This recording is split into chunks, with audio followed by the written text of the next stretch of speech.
Hello children, a big loving welcome to your very own channel, Ammu&You, where I, Ammu, keep waiting with new stories to narrate to you. Today, the story that I have for you is written by a very popular, amazing, and accomplished author who is unfortunately not living anymore. He has written so many stories in Hindi and they have been translated into English. So I have a story written by Munshi Premchand. The story name is Idgaah. Idgaah, as you all would know, is a place where people go to offer the namaz prayers at the masjid, and in front of that masjid there's a field where they meet with each other wishing a happy Eid Mubarak, and there is a fair-like atmosphere with sweets, toys, and children wear new clothes. In fact, the older people also wear new clothes, and it's a festival of fun and enjoyment. It is celebrated after 30 days of Roza.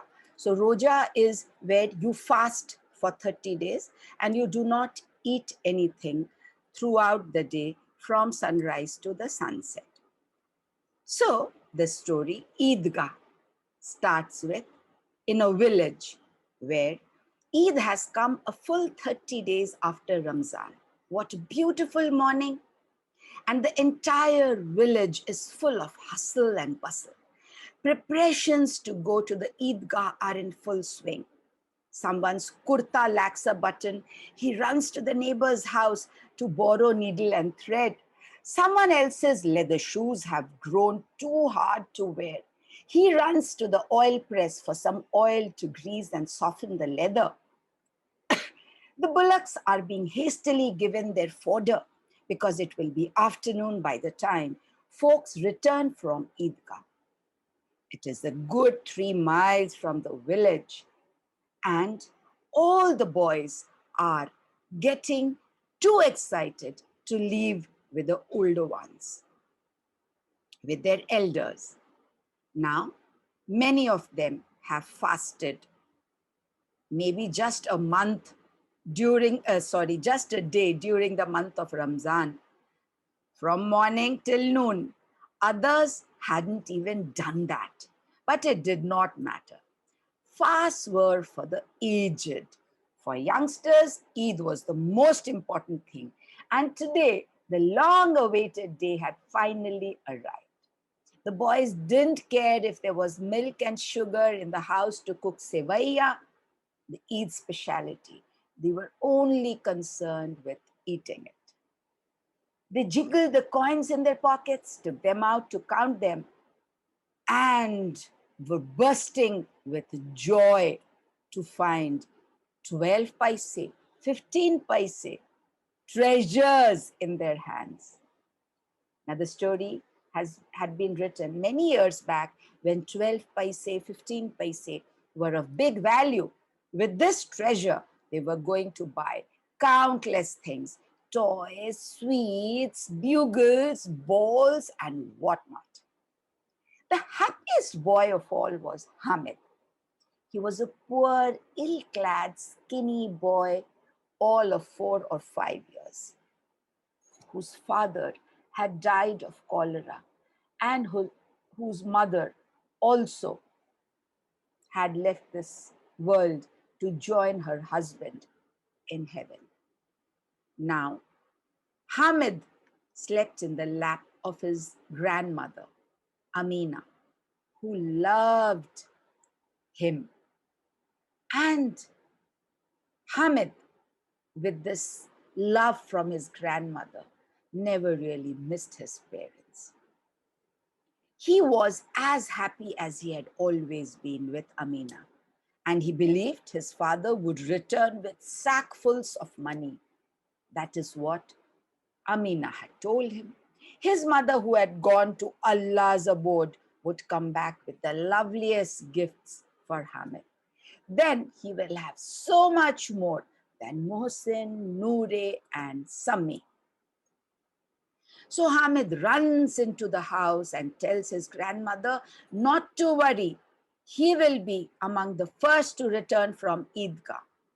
Amina's heart was aching. How can she get this little one go alone without her?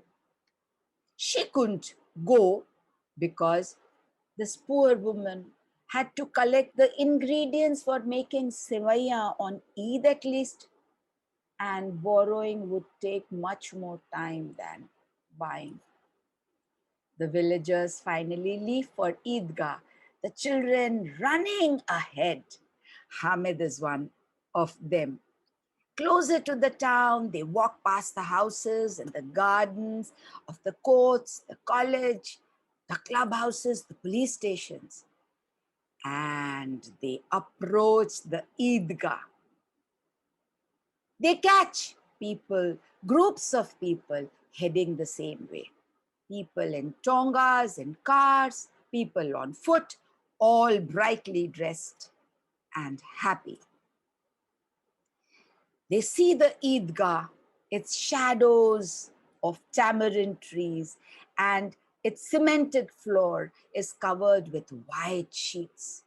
There are rows upon rows of worshippers wishing each other, and those rows of worshippers first are kneeling down on the floor to pray to Allah. Wealth and status does not make any difference there. They just do not matter. In the eyes of Allah, all men are equal. What a beautiful sight, simultaneous bowing of thousands of heads in prayer. So many worshippers standing erect together, then bowing down together and sitting on their knees. What an awe-inspiring and heart-warming sight it is. The namaz is over, people meet, wish each other, and embrace each other. Then they all head towards the shops around. The villagers are as excited as little children. 1 paise for a ride on the swing, taking you up into the air, then hurling you down to the earth. And 1 paise for 25 rounds on the roundabout. Mahmoud, Mohsin, Noore, Sammi climb onto the wooden horses and camels and go round and round screaming joyfully. Hamid stands apart. He has only 3 paise. He cannot afford to spend 1/3 of his precious money on a mere roundabout. His friends dismount and run across to the row of toy shops. Mahmoud buys a soldier in a khaki uniform and a rifle on his shoulder, ready for action. Mohsin buys a smiling water carrier, a bhishti, ready to sprinkle water on dusty roads. Noore buys a lawyer. And then all of them turn towards the sweet shops, the shops selling mithais. Now, Hamid watches everyone going to the toy shops, the boys buying raviris, some gulab jamuns, and someone sohan halwa. Hamid knows nothing. He does not want to buy anything because he has no money. He has only 3 paise to spend, and he does not want to spend any of it in just eating. Hamid, come, take this from me, says Mohsin. Unbelieving his intention, Hamid looks at him. Nevertheless, he stretches out his hand. Mohsin pops the ravies into his own mouth and smirks. The others laugh. Hamid is crestfallen. After the mithai shops are some hardware stores and some shops selling jewelry. The boys are not interested, they move on. But Hamid stops before a pile of chimtas or iron tongs, the ones that are used to make chapatis, rotis. His grandmother doesn't have a pair of tongs. Each time she makes chapatis, she burns her fingers and she does. How happy she will be if he buys a pair of tongs for her. There will be one useful thing in the house. Toys are worthless in comparison. You tire of them or really break them. Now, Hamid looks at his friends who are all drinking sharbat at a nearby stall. How greedy they are. They have eaten so many sweets and not even given me one. And now they say, play with me. How do they expect me to play with them when they don't care for me? Now I'll see how anyone asks me to do anything for them. Let them eat their sweets. Let them break out in boils and pimples. Sweets does this to you. I won't. She moves to the man who's selling the hardware goods. He asks if he could buy the chimta and what did it cost. The man said, 6 paise. Hamid is shocked. He doesn't have 6 paise. Please, 6 paise is too much. Okay, 5 paise for you. Take it or go, the man says. Hamid gathers all his courage and says, will you give it in 3 paise? And without waiting a reply, he starts walking past the shop in fear of being rebuked by the shop seller. The man said, okay, take it. And to Hamid's surprise, he gets the chimta in 3 paise. When Amma sees the chimta I have bought for her, she will shower me with 1,000 blessings. She will show around the chimta to our neighbors. The whole village will talk of it. Everyone will say, what a good boy Hamid is. These boys want to laugh at me for buying a chimta when Abba Jan and Ammi come with lots and lots of toys and gifts stuffed in bags for me. Then I'll be the one who laugh at their faces. Now, thinking all this, Hamid moves ahead with his chimta, nicely slung upon his shoulders. His friends look at him and said, do you think this chimta is some kind of toy?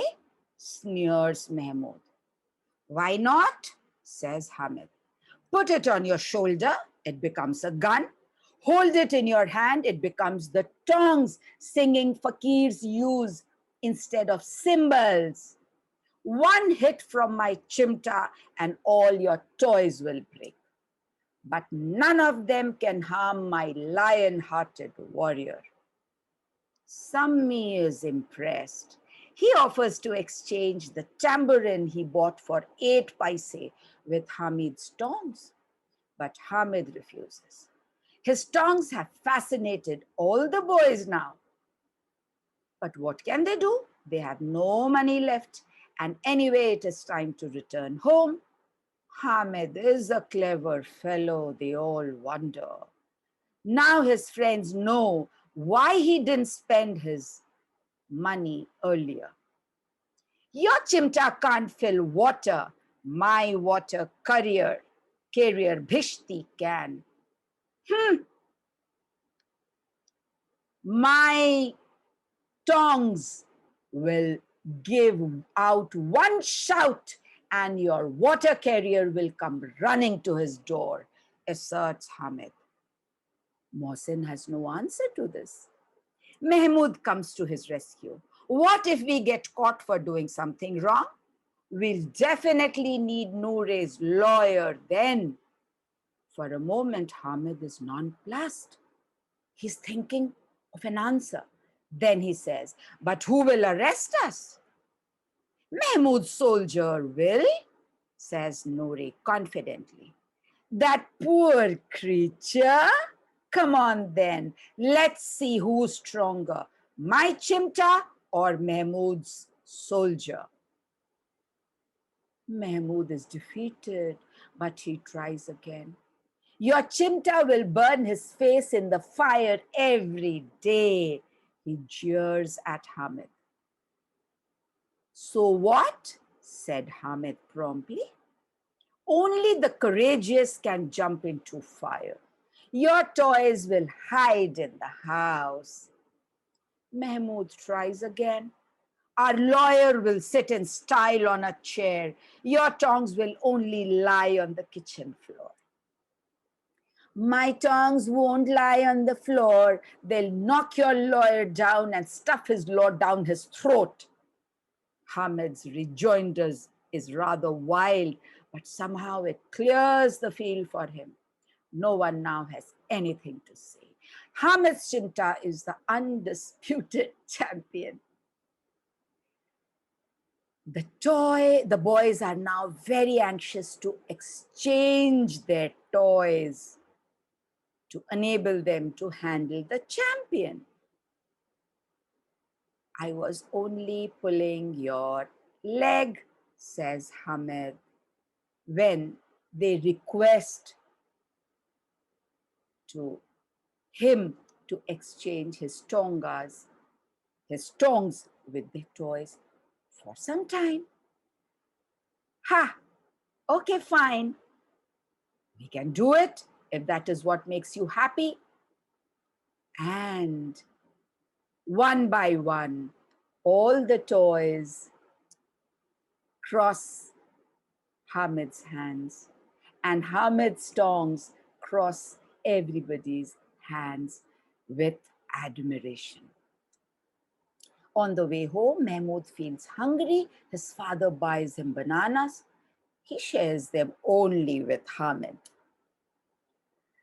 It is 11 o'clock.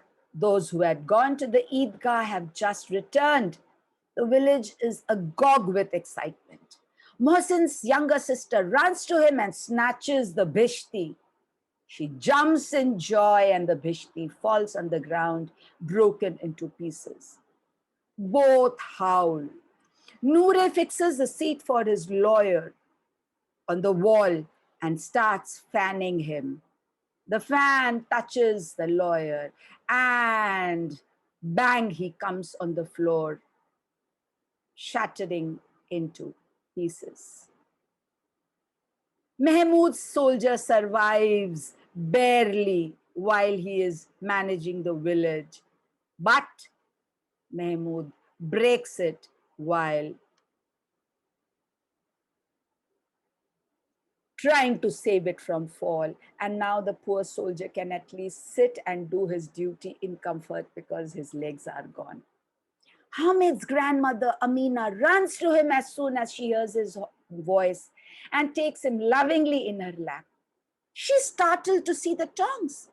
Hamid tells her he bought the tongs for 3 paise. What a peculiar child. He remained hungry and thirsty the whole morning. And all he could find to buy was a pair of tongs. She upbraids him for his foolishness. Hamid's feelings are hurt. In an injured voice, he says, every day you burn your fingers while making chapatis. That is why I bought the chimta for you. Amina's annoyance melts into love. A love so deep How can a boy be so selfless, so generous? How must he have felt when he saw his friends enjoying themselves? In the midst of all that festivity, he still thought of his old grandmother. Amina breaks down and weeps. Hamid, the little boy, had become Hamid, the adult, and Amina, the old woman, had become Amina, the child. Tears fall unceasingly from her eyes as she blesses Hamid 1,000 times. Little Hamid cannot understand the storm of emotions that go on raging in Amina's heart. Wonderful boy and wonderful story. Isn't it, children? This is what love and care can do to you. Like, share, subscribe, hit the bell icon to get all the information of the channel. Try to think about Hamid and be loving and caring and selfless as him. And wait for Ammu till she comes again with another story to narrate to you. Bye bye, and thank you for watching and listening.